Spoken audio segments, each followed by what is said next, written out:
Bueno, y Camilo Cid es el director del Fondo Nacional de Salud de FONASA, que está con nosotros, como ya le adelantaba aquí en el estudio. Le agradecemos su presencia, porque además hemos estado siempre permanentemente, ya es como la tercera vez que abordamos la materia, en la medida que ha ido avanzando este proceso, también con sus dificultades que ha tenido para llegar a una segunda licitación. Bienvenido.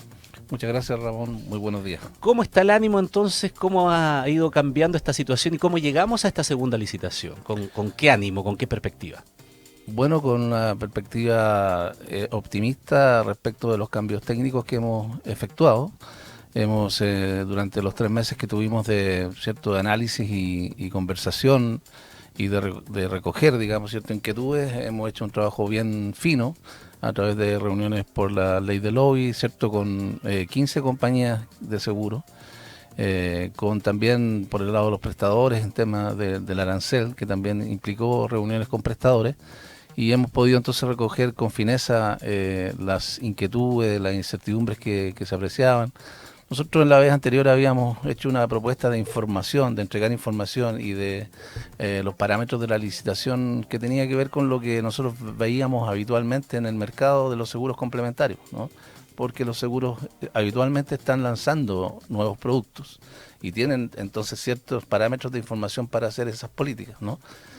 Bueno, para la nuestra resultaba que hacía falta más información, más parámetros, más seguridad, y eso es lo que hemos hecho en estos 3 meses, de manera que creemos que las bases han respondido a esas inquietudes y que va a ser un proceso entonces esta vez con éxito. Director, entonces, más reuniones tipo focalizadas, más información que fluye desde FONASA para explicar directamente a los eventuales involucrados, pero también modificaciones que serán, se pueden decir que son algunas sustanciales respecto del primer proceso. Sí, probablemente en el primer proceso estas modificaciones hubiesen quedado algunas para el contrato, para los términos del contrato, ¿no? Pero ahora quedan explícitas previamente en las bases de licitación. Y sí hay algunas muy sustantivas, ¿no? Por ejemplo. Por ejemplo, el mecanismo de riesgo compartido, que en la jerga se le llama stop loss, Ya. o sea, una resguardo frente a la pérdida eventual de un funcionamiento complejo del sistema, que implica que para el primer año, bajo cierto nivel de siniestralidad, o sea que los gastos estén muy por encima de los ingresos, compartiríamos nosotros, FONASA, con las compañías cierto rango de gastos en ese caso. ¿Cuál ¿no? es la frontera? La frontera es el 115% de siniestralidad hasta el 140%. Si se da que las compañías empiezan a superar el 115% de siniestralidad, FONASA entra a compartir los costos en un 80%. ¿no? En ese tramo, después de los 115. Después de los 115, sí. Ya. Con todo, para nosotros es un escenario que hemos estudiado, que hemos discutido internamente como sector, y también, obviamente, esto tiene que haber sido autorizado por Hacienda, entonces, frente al Ministerio de Hacienda también, con modelos probabilísticos de cuánto sería la probabilidad de ocurrencia de esto. Y nosotros pensamos que es una probabilidad baja, muy baja, y que además tendría un costo limitado, pero preferimos de todas maneras ponerlo para dar certidumbre a este elemento que las compañías hacían como muy importante, ¿no? Eso no existía en la primera base. No existía en las primeras bases, no, esto es nuevo y tiende a dar seguridad en el primer año, porque el primer año efectivamente, como esto es voluntario, su crecimiento, su adhesión puede ser lenta, y en ciertos momentos se pueden dar saltos de siniestralidad que después se regularicen o se estabilicen. Pero el stop loss se incorpora solo para el primer año. Solo para el primer año. Solo para por el esta primer razón. año. Por esta que, razón. Sí, ya. de que la estabilidad del primer año puede ser más variable, ¿no? Y ya, ok. La frontera es 115, allí comparte riesgo entonces el Estado en un porcentaje de 80-20. Sí. ¿Tiene tope para arriba? 140. 140 ya para nosotros es que hay un problema mayúsculo. Mayúsculo, claro. Y ahí, bueno, igual que en todos los proyectos, habrá que entrar a otras medidas, digamos, ¿no? Ahí ya, no sé, ahí están las medidas legales corrientes, términos de contrato, y bueno, habría sido una falla total, digamos, ¿no? Perfecto. No es nuestra, esa no está dentro de nuestros parámetros, Escenarios digamos, llegar posibles, a claro. esa situación. El tope cuando se fija en 115, usted lo dijo por ahí al pasar, pero a ver si podemos profundizar, pensando en que si eso ha ocurrido alguna vez, por ejemplo, que una siniestralidad se dispare por sobre el 115. No, de hecho, lo que nosotros hemos investigado, la siniestralidad media del mercado de seguros complementarios anda por el 80%. Ya, ¿no? ok. O sea, es muy difícil que se eleve a esos niveles, ¿no? No conocemos esas situaciones, por eso que lo calculamos en función de nuestros propios parámetros, de suponer, ¿cierto?, que un grupo de cotizantes de FONASA pasa al seguro, otro grupo de personas que vienen de ISAPRE, que se ingresan a FONASA, pasan al seguro, y que sucedan ciertas cosas, como que tengan determinados niveles de carga de enfermedad que provoque y entonces se puede producir un problema de este tipo. Pero son varios pasos y situaciones que tendrían que producirse como para que llegamos a una situación como esa. Correcto. Entiendo que hay una modificación también que habla de un coaseguro. ¿Qué Sí. significa eso? Sí, lo que pasa es que la vez anterior nosotros habíamos planteado que los seguros eran libres de presentarse en la situación legal, ¿cierto?, que quisieran, ¿no? Pero había que ser más preciso, ¿no? Los seguros tienen posibilidades en cómo se manejan ellos de presentarse en coaseguro, o sea, en sociedad con otros, ¿no? Ya. O con reaseguros, para que les den espalda financiera, porque las exigencias financieras son bien altas, digamos, ¿no? Entonces, algunos seguros son más pequeños y pueden en coaseguro presentarse para tener espaldas financieras suficientes y ofertar por una o más fracciones de la licitación. ¿No era que no estuviera en la primera licitación o quedaba poco claro? ¿Era necesario aclarar un poco más? Era necesario especificarlo, Ya. se entendía que era así, pero había que ser más preciso. Multas. ¿Hay modificación? Hay modificaciones, se aliviana el sistema de multas, sobre todo pensando en que hay una legislación que la maneja la CMF, la Comisión para el Mercado Financiero, y que las leyes vigentes contienen ciertos castigos, digamos, ciertos comportamientos que nosotros habíamos asumido y ingresado a las bases y no era necesario. Entonces despejamos eso, solamente dejamos aquellas que tienen que ver con la estricta operación del contrato. Y otra modificación importante es que se externaliza la administración, la coordinación del seguro, con un administrador externo. Ya. Y esto es bien relevante. De hecho, estamos en pleno proceso de contratación de ese administrador externo, por eso que apareció en prensa ayer que hay interesados. Puede llamar a cierta confusión, pero efectivamente hemos hecho un llamado. Ya. Se han presentado 8 compañías muy conocidas respecto de manejo de temas tecnológicos, de administración de dineros y de cuestiones administrativas de seguro. ¿Qué significa la administración externa? ¿A qué se refiere? Implica que todo el mecanismo de reclamación de siniestros, ¿cierto?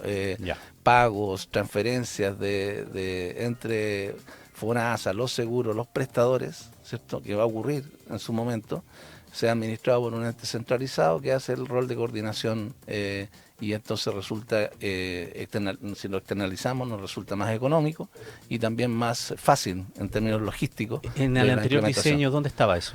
Se les proponía a las empresas que acordaran ellos libremente una forma de coordinación. Ah, ya. Y ahora nosotros sacamos esa parte de la licitación, no le asignamos a ellos esa responsabilidad, sino que la asumimos nosotros y se las vamos a presentar en breve, digamos, cuál va a ser ese administrador y cuáles son sus condiciones técnicas. Ese sería el responsable entonces, por decirlo de alguna manera, de la dinámica propiamente tal. De la operación. De la operación. De los flujos financieros, Perfecto. de los pagos, de la administración, de los siniestros. ¿De los reclamos también?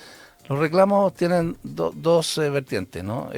Todo lo que es reclamo respecto de los prestadores es FONASA quien los ve. Ya. Y los reclamos respecto exclusivamente de la cobertura del seguro, el seguro, este coordinador los verá también y los derivará a los seguros, que son los que tienen la responsabilidad de dar la cobertura contratada con FONASA, ¿no? ¿Quién será el responsable, de acuerdo a este diseño, por ejemplo, de que los problemas de postventa sean resueltos? ¿Esto? O... Sí, en este caso la postventa sí está asignado a ellos y sería un tema que ellos tratarían. Digamos, por ejemplo, no sé si está en las bases de la licitación que quede contemplado explícitamente que todo esto tenga que ser en línea. Me explico mejor.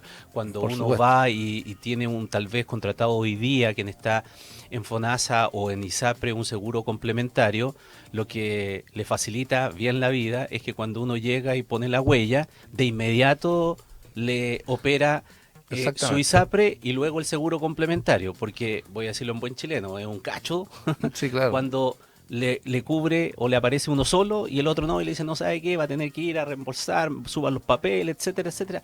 No es que no ocurra y que luego también, pero hay un proceso que se demora un poco más y por lo tanto en el momento hay que desembolsar la plata. Claro, justamente de eso se trata. Todo este componente de administración externa tiene un gran componente tecnológico, ¿no? Que es justamente que las personas con la huella operen y que todo esto del pago de FONASA, porque FONASA financia una parte, el pago del seguro, ¿cierto? Y lo que resulta de copago, menor que lo que es hoy día, ¿cierto? Suceda tras bambalinas, en el fondo, que las personas no enfrenten esa situación de ninguna manera, sino que es el administrador externo el que hace todas estas operaciones, toda esta coordinación. Ese es el sentido. Es el sentido. Sí. Ok, ahora, cuando conversamos la vez anterior y se lanzaba el sistema antes de la licitación, estuvimos hablando un poco del diseño, de cómo eventualmente podía funcionar aquello. Y una de las preguntas que yo le hacía en su momento, y usted me decía que eso estaba en constante evolución, era la cantidad de prestadores que estaban suscribiendo convenios con el Estado precisamente para tener esta oferta. Y yo no sé si estoy perdido o no, y usted me corrige, pero no sé si iban como en 480 y algo prestadores que tenían, ¿no? En ese momento sí. Ahora, ¿cuánto tenemos? 547 prestadores. 500, lo voy a modificar al tiro en mis apuntes. 547. Sí, la verdad es que hemos tenido bastante adhesión y yo sé que el interés está, bueno, cuáles son clínicas cerradas, son 38 las clínicas. En cuanto a camas, digamos, del sector privado, ya superamos el 50% disponible de las camas del sector privado en cuanto a clínicas, es un avance. Y tenemos prácticamente red en todo el país. O sea, eso es una cosa ya cierta. Lo que comentábamos también en ese momento, y sigue siendo igual, es que por ley la adhesión de los prestadores puede ocurrir en cualquier momento. Y este es un tema, independientemente de que al momento de evaluar las compañías de seguro sus ofertas, tienen que conocer quiénes están inscritos. Claro. Pero ellos saben que podría inscribirse al momento del inicio del seguro, otros 5, otros 10, qué sé yo, o durante la operación, ¿no? Porque esto opera en base a la ley de la modalidad de libre elección del FONASA, donde los prestadores hacen un convenio voluntario con el fondo. Una vez que se comprometen, sí, ahí se asegura que tienen que estar un año, cumplir una serie de condiciones, pero la adhesión al convenio es voluntaria. Pero claro, la aseguradora, una de las informaciones, ¿no? Es verdad que tienen a mano en el momento tal vez de decidir es precisamente cuántos prestadores haya, claro. ¿Cierto? Si hay hartos prestadores, claro. Yo tengo, evalúo el riesgo y qué sé yo, la posibilidad de cobertura. Si hay menos prestadores, a lo mejor me hace pensar. Por eso es importante el número de prestadores que pueda ya tener convenio con FONASA para poder yo meterme en el negocio, ¿no es verdad? Por supuesto, ese es el sentido. Ahora, efectivamente nosotros además, en paralelo a las modificaciones de las bases, hicimos una modificación del arancel, que fue publicada todo esto el sábado pasado. La semana pasada pasaron dos cosas importantes para nosotros. El viernes se subió la licitación y el sábado se publicó el arancel. Luego de toma de razón de la Contraloría, trámites en el Ministerio de Hacienda, el Ministerio de Salud, etcétera, ¿no? Y este arancel recoge ahora una mayor la distribución de costos más altos, digamos, que se nos había dicho que el arancel anterior tenía dificultades con el reconocimiento de los altos costos de las prestaciones. Entonces ahora hicimos franjas, ¿no? de costos medios para posteriormente el ajuste por GRD. Esto es complejo, pero en el fondo tenemos un precio base para situaciones más simple, un costo base para situaciones de mediana complejidad y un costo base para situaciones más complejas. Esta distribución diferente implica capturar mejor entonces la distribución probable de los costos de salud de las personas que estén afiliadas. ¿Sin modificar el presupuesto total? El presupuesto se modificó un poco al alza, ya. ¿sí? Porque hicimos un ajuste respecto de precios que estaban un poco atrasados, porque han pasado ya 2 años desde el diseño de todo esto y nos habíamos quedado con algún retraso, entonces hicimos un reajuste que implicó una alza generalizada, pero lo más importante es la redistribución en base a este cambio de tramos de precios según complejidad. Porque, director, en ese momento recuerdo que cuando la primera licitación al final quedó desierta, algunas opiniones daban cuenta de que en las atenciones ambulatorias los precios estaban más o menos, no había como mucho cuestionamiento respecto de lo que se cobra habitualmente y de lo que paga, incluso relacionado con la modalidad de libre elección.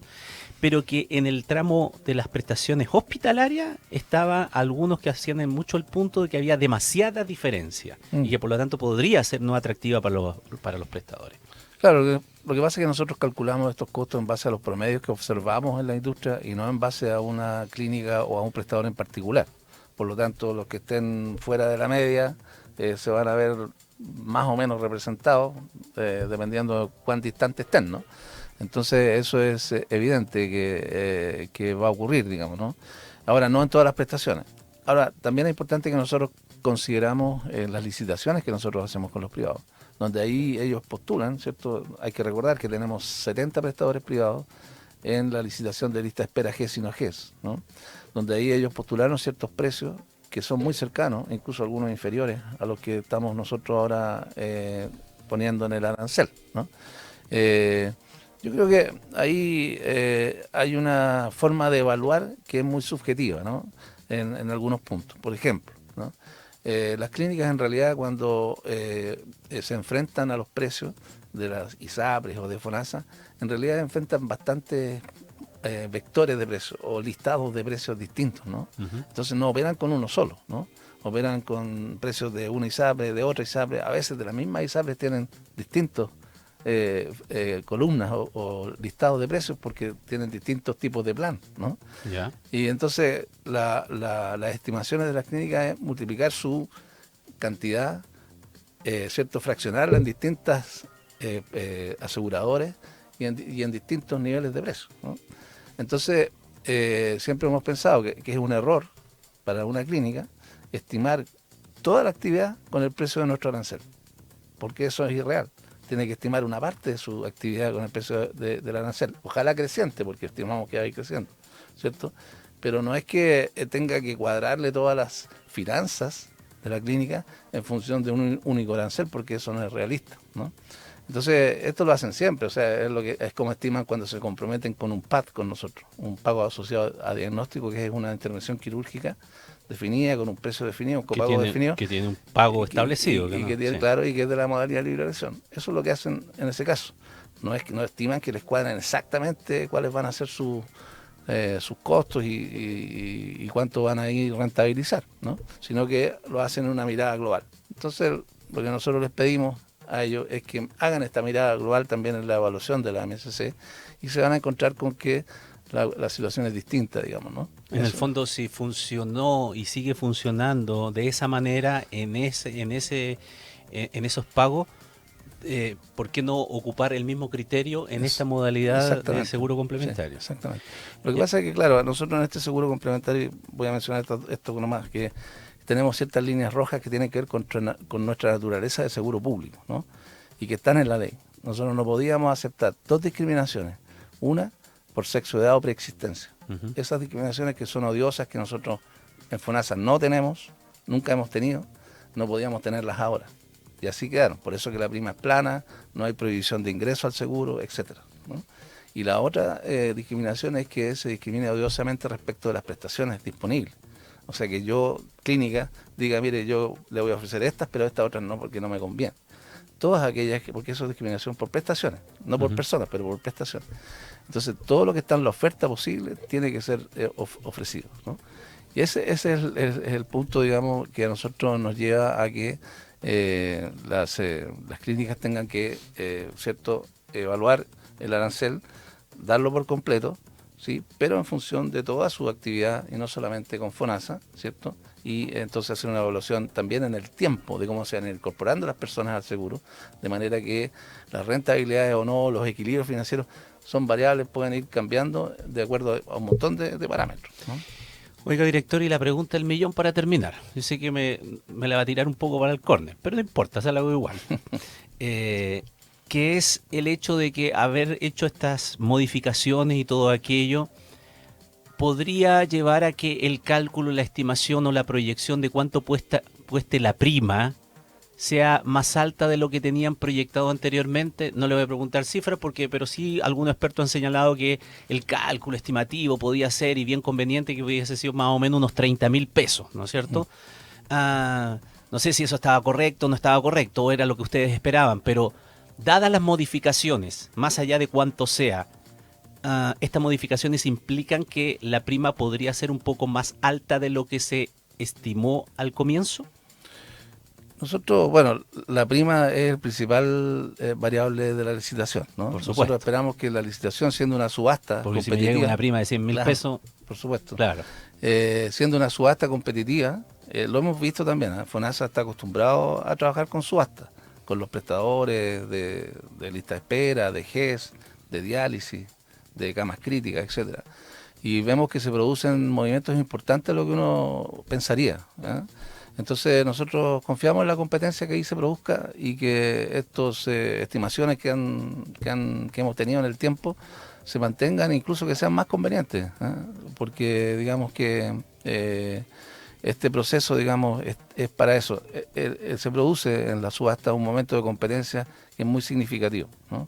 Después ya opera, ¿no?, el sistema, pero en ese momento se concentra la competencia y tenemos, digamos, confianza en que se va a producir digamos, la adjudicación al menor precio posible. Entonces comienzan ya a correr los plazos, como lo decíamos al principio, director. Las aseguradoras tienen ahora plazo hasta el 6 de noviembre para hacer más preguntas respecto a aclaraciones del proceso. Tienen que ser respondidas por FONASA hasta el 26 de noviembre, ¿sí? Así es. Y el acto de apertura técnica y económica será el 26 de diciembre, el otro día de la Navidad, a ver si tenemos regalo de viejo pascuero. Exactamente, el 26 de diciembre es la fecha que coincide con los plazos que están establecidos en las bases. Ese día estaremos abriendo las propuestas. Sí. Ya. Y un mes después la adjudicación dependiendo de aquello. Sí, ahí ya los tiempos ahí varían un poco, depende Ya. de la velocidad con que nosotros mismos lo hagamos. Nosotros podemos revisar las propuestas en menos tiempo, pero Ya. lo legal es que sea el 25 de enero. Para terminar, si nos ponemos en el peor de los casos y que nuevamente esté desierta la licitación, ¿todo esto falla, fracasa o hay una tercera etapa? Directo. No, trato esto directo. la ley es muy clara, mandata a FONASA a implementar la modalidad de cobertura complementaria y da la posibilidad de hacerlo, de cómo hacerlo, y de cómo hacerlo entonces en un tercer momento es con la adjudicación directa. Ya. Y eso habrá que seguir ese camino, si es que pasara eso, que no esperamos. Ok. Entonces, comprometidos para una cuarta conversación, pues. Entonces, Ya, pues. director, cuando se cumplan los plazos. Después de la Pascua. A ver si viene como viejo pascuero con una buena noticia. Bueno, Mire que las necesitamos en este tiempo. Muchísimas gracias por venir nuevamente a conversar extensamente con nosotros, ¿eh? gracias a ustedes, Ramón. Buen día.